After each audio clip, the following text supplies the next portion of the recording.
ഇതിൽ വരെ സന്തോഷം നമുക്ക് വേറെ എന്ത് കിട്ടാനാലേ. യെസ്, ഒരു ആങ്കറിനെ സംബന്ധിച്ച് ആ വ്യക്തി ഒത്തിരി അധികം പ്രൗഡ് ചെയ്യുന്ന ഒരു മൊമെൻ്റ് ആട്ടോ ഇപ്പോൾ തന്നെ നിങ്ങൾ കണ്ടിട്ടുള്ളത്. കാരണം എന്താ വെച്ചിട്ടുണ്ടെങ്കിൽ, ഞാൻ മുന്നത്തെ ഒരു വീഡിയോയിൽ പറഞ്ഞിരുന്നു, നമ്മൾ ചെയ്യുന്ന പ്രവൃത്തികൾ മൂലം മറ്റുള്ള ആൾക്കാർക്ക് മനസ്സ് നിറഞ്ഞ് സന്തോഷിക്കാനായിട്ട് സാധിക്കുന്നുണ്ടെന്നുണ്ടെങ്കിൽ അതിൽ പരം സന്തോഷം നമുക്ക് വേറെ എന്ത് കിട്ടാനാലേ.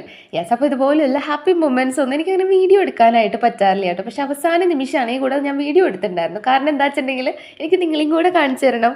യെസ്, അപ്പോൾ എൻ്റെ കാര്യത്തിലോട്ട് ഞാൻ വരട്ടെ. ഇന്ന് നമുക്ക് മൂഴിക്കുളത്തായിരുന്നു ഫംഗ്ഷൻ. മനസ്സമ്മതമായിരുന്നു കേട്ടോ. നല്ലൊരു തകർപ്പൻ ഡാൻസ് പെർഫോമൻസോടെയാണ് അവർ വന്ന് ചേർന്നിട്ടുണ്ടായിരുന്നത്. പിന്നെ ഫംഗ്ഷനും നമ്മൾ അടിച്ചു പൊളിച്ചു. ഒത്തിരി അധികം ആൾക്കാർ നമ്മളോട് ഇങ്ങോട്ടേക്ക് വന്ന് ഫീഡ്ബാക്സ് ഒക്കെ അറിയിച്ചിട്ടുണ്ടായിരുന്നു കേട്ടോ. അതൊക്കെ കേൾക്കുമ്പോൾ ഒത്തിരി സന്തോഷം. എൻ്റെ ഉള്ളിൽ ഞാൻ തുള്ളിച്ചാടുമായിരുന്നേ. നമ്മുടെ ഒരു സന്തോഷം അതൊക്കെ കേൾക്കുമ്പോഴല്ലേ.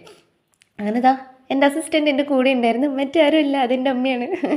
അങ്ങനെ ബ്രൈഡും ഗ്രൂമും ഫുഡ് കഴിക്കുമ്പോൾ പോലും ഞാൻ അവരെ വെറുതെ വിട്ടിട്ടുണ്ടായിരുന്നില്ല കേട്ടോ.